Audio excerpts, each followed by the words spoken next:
Welcome back to the 5% Club. I'm ShaylaMKing, a former C-suite executive turned business and life coach. And this is the podcast for leaders who want it all. The promotions, the paychecks, and luxurious amounts of time for the things that matter most. Each week, I'm going to teach you from my performance and happiness formula what it takes to rise to the top without burnout and overwhelm. Work less, make more, and design a life you love. That's what we do in the 5% Club. Let's go. Hi, friends. Welcome back to the 5% Club. I'm ShaylaMKing, your favorite executive coach for leaders who want more money, less stress, and to love their whole damn life. Today, I'm going to take you behind the scenes of what it was really like to leave my cushy C-suite career and to start my entrepreneurial journey as a coach.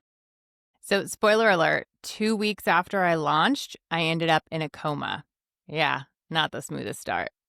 But here's why I think you'll enjoy the episode today. It's not because I think you're all going to go be entrepreneurs and leave corporate. I actually have my entire business ran around how amazing of a life and career you can have in corporate. So I'm not here to advertise that that is the way to live a happy life. I had an extraordinary career and found so much happiness in my corporate life. But instead, I do think you're going to be able to recognize yourself in these moments that I share, moments where you have to rewire your brain for resilience. It's universal. Moments where you have to take on a new identity to get to the next level. And those common challenges and how our brains play tricks on us to keep us small. And how we can overcome those obstacles and those frustrations that happen to us when we're trying to grow. So let's jump into today's episode and I'll share what it was like to move into an entrepreneurial role. All right, so let me back up. I had worked my way up from IHOP waitress to the C-suite, and I was a chief people officer. I led billion-dollar mergers and acquisitions, and I had checked all the boxes, right? Big job, big paycheck, big responsibilities. I did it all while being a single mom with 4 autoimmune diseases, living in a city of Chicago where I didn't know a soul. And so I understood what that demanding piece was, but I had applied my performance and happiness formula and was at a beautiful spot. I had figured out how to have that elusive balance in my life, and I had luxurious amounts of time for the things that mattered most. I got to take my kids on epic adventures. I brought them with me once to an acquisition in Idaho, and I worked during the week and we went snowboarding on the weekends. I took them to the Dominican for a couple of weeks and had a luxurious vacation with them. I was able to take them to suites to go see the Chicago Bulls and the Blackhawks and just get to do really cool experiences by myself, traveling with work and incorporating my children. And so why on earth, if I felt like I had figured it all out finally and I had gotten there, why would I leave that beautiful life? Well, I honestly struggled with it for a while because with my clients, I work with people who are in corporate. And not this lie that we're told all the time that's like, if you want a great life, you've got to leave corporate and go do your own thing. It's simply not true. You can have an amazing life in corporate, in a demanding role, while having luxurious amounts of time for your children. And I was living proof of that. And so why would I leave that? Well, I left it because I had started coaching other leaders and I watched them transform. I watched them go from mediocre lives to that, where they felt like they just had to be grateful for a good enough life. They had a director title. They made good money. They had a dual income family. They got to go to the lake in the summer and they got to go to Cancun in the winter. And they just needed to be grateful for a good enough life. Even if every moment in between those vacations just felt like they were barely surviving. And even though those moments in between felt like the pressure was on their shoulders, they were in the mediocre majority, right?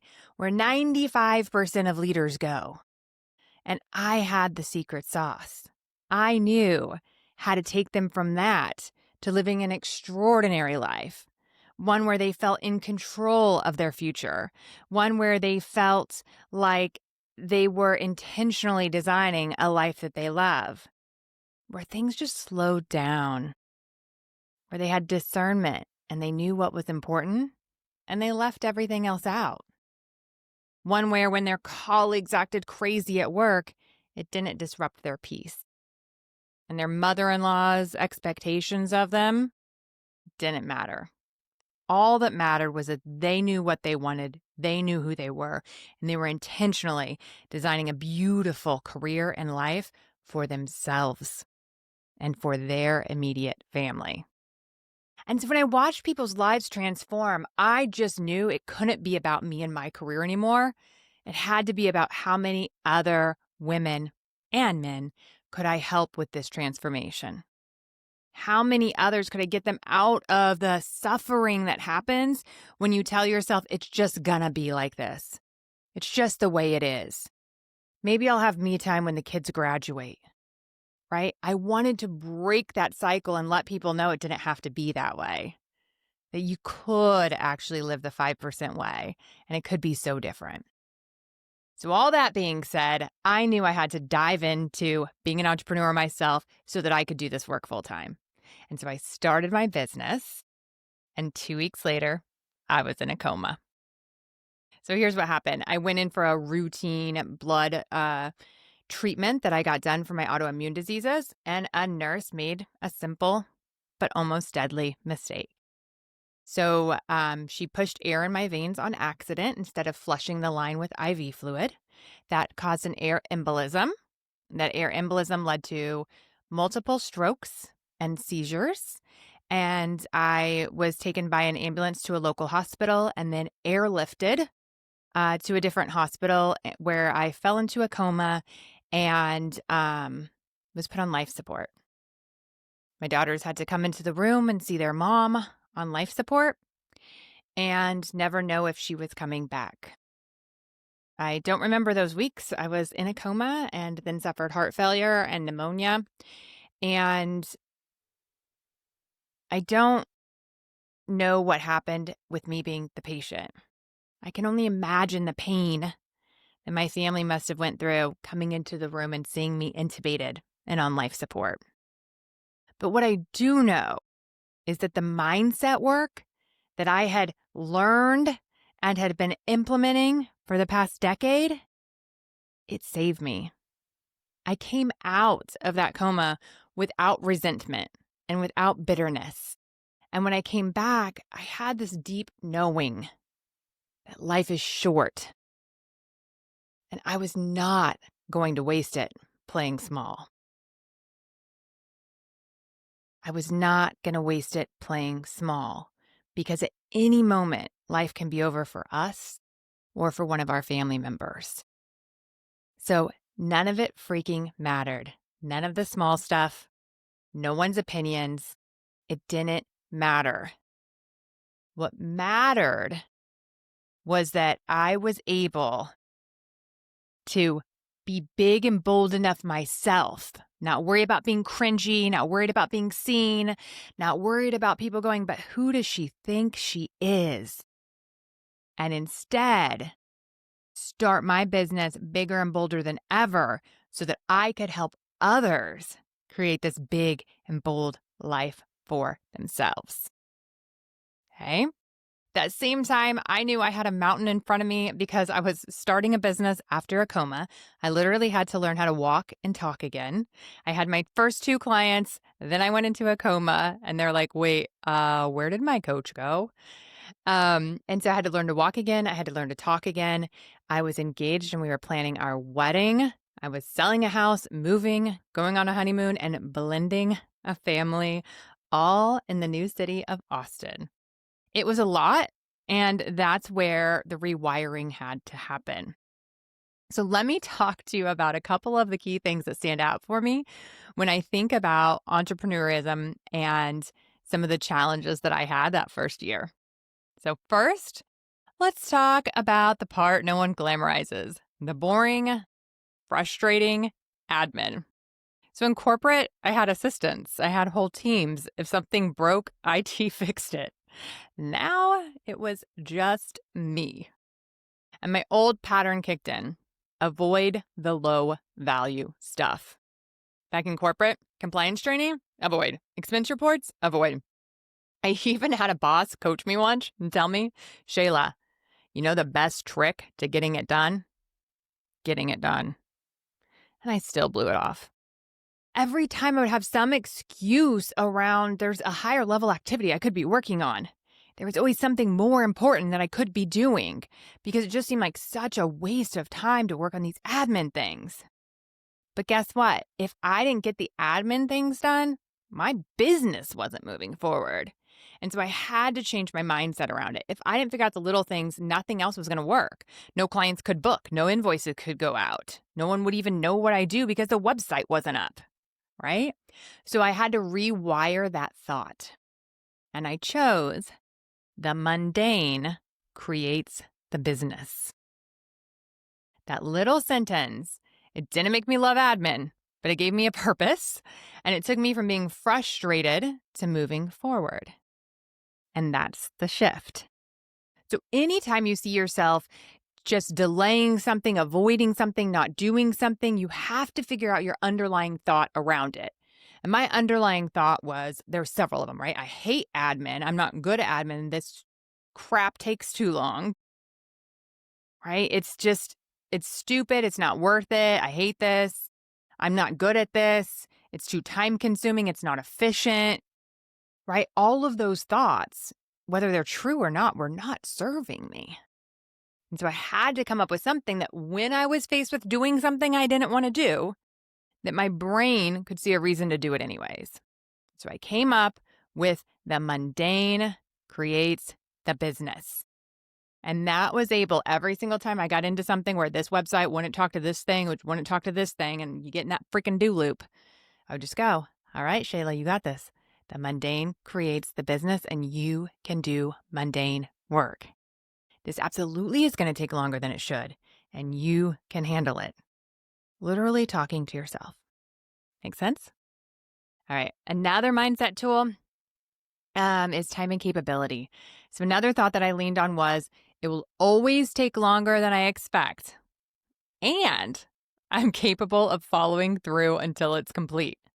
Now, it may sound silly that I had to talk to myself like that, like a child, but we all have areas of our work that we avoid and that we don't want to do for whatever reason. And for some of us, it might be the admin work. For others, it might be like, I don't want to go speak in front of people because that's the scary part. That's the part I don't want to do.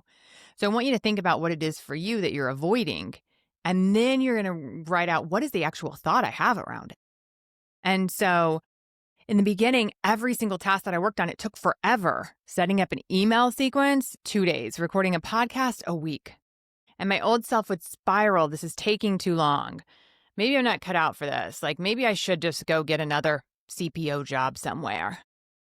But this thought would let me breathe. And it reminded me it's supposed to take longer right now, and I'm capable. So I kept repeating to myself, it will always take longer than I expect. And I'm capable of following through until it's complete. And I will tell you, I have changed who I am as a person with that thought. Before, I would just stop. If something was inefficient, I would just stop. I would not finish the thing. Find a workaround. I would not do it. I would not get the progress in that area. Now I know it's going to take that long. It's a little bit of a side note, but just this week, I used that skill set because I was setting up a crypto business account so that I could start putting some of the profits from my business into crypto. And I told myself ahead of time, this might take all day. You know there is going to be a long process with this, and that's okay. You can handle long administrative processes. I know it sounds silly how I'm talking to myself, but it literally works. I have to tell myself, like, you can do this because my number one value in life is efficiency. So you can imagine how much of a rub it is for me when things aren't efficient and you get in the do loop and things don't work. And so I was working on this site. I was using, I think it's called Kraken. And it was just, you think it's done because it gives you a short list. And so you're like, oh, 4 forms, I can get together 4 forms. And you put in the 4 forms and then you go to the next step. And what do you know? It has more bullets and more forms to fill out and things to print off manually and fill in and sign. And those always drive me crazy when it's like 2025 and not everything is electronic, right? But it doesn't bother me anymore the way it used to. Before I would have quit, I would have said, okay, not today. We don't have time for this. It's not going to happen. Or I would have like told people about it, like, can you believe, and da-da-da, and this sucks, and da-da-da. And now I just do it. I just do it. Like, don't sweat the pee-pee shit. Just get it done. If you've got to do little small work, just get it done. Don't stress over it. Don't make it a bigger thing. Sometimes we avoid work and spend time talking about the work that we're avoiding longer than it would just take to put our head down and do the thing we don't want to do. So that was one of the biggest skill sets that I had to learn as a business owner. I have no problem doing things that my brain deems strategic, that my brain deems important. But as soon as my brain thinks it's admin and stupid, I want to avoid it like the plague. And these thoughts helped me. The mundane creates the business, and it will always take longer than I expect, and I'm capable of following through until it's complete. These were huge for me. All right. So, once I had it, it created calm. Calm created persistence. Persistence created results. And slowly, I built the systems that became the backbone of my business. Fun fact, I have about 37 different systems for my Zoom coaching business. Yeah, there's a lot that goes on behind the scenes. All right, now let's talk about a different kind of shift that I had to make. This is the identity shift. And this is a fun and embarrassing one that I will share. Actually, I say embarrassing, but I think that's something that's really fun to own as well. I don't think it's embarrassing because I love myself enough that I can look back on things that I did when I was less wise, when I was younger and growing, even if the younger was 3 months ago, when I can look back at myself and say that was cute, that version of her, rather than that was embarrassing and that's cringy. It's another way of framing things that's really important so that you can have your own back and take care of yourself. So you'll see why I started to use the word embarrassing, but I'm going to flip it.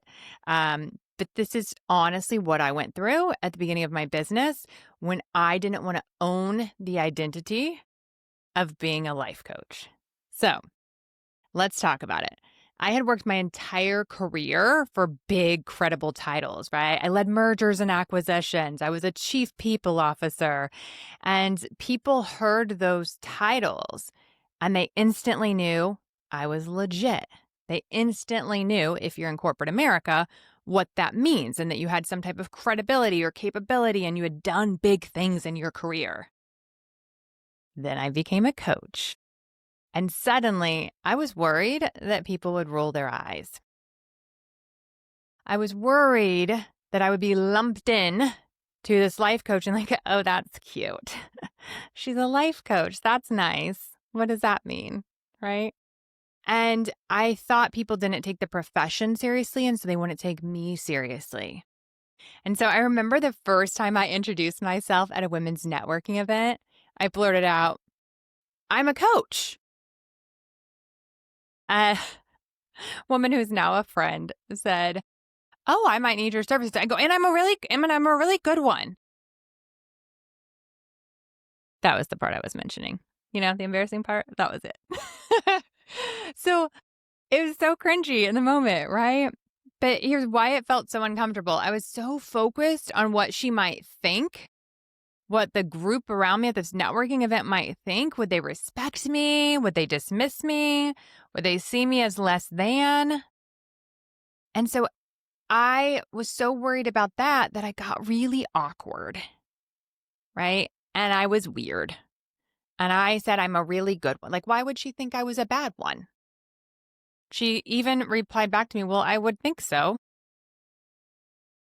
I was just so awkward at first. I couldn't let go of my old identity and proving my worth by those titles and move into a new identity of a life coach in a way that I felt like I respected my own damn self.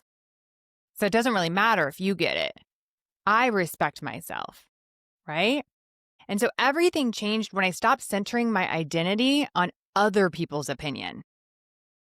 And I decided to reinforce the thought that I wanted. I'm a powerful executive coach.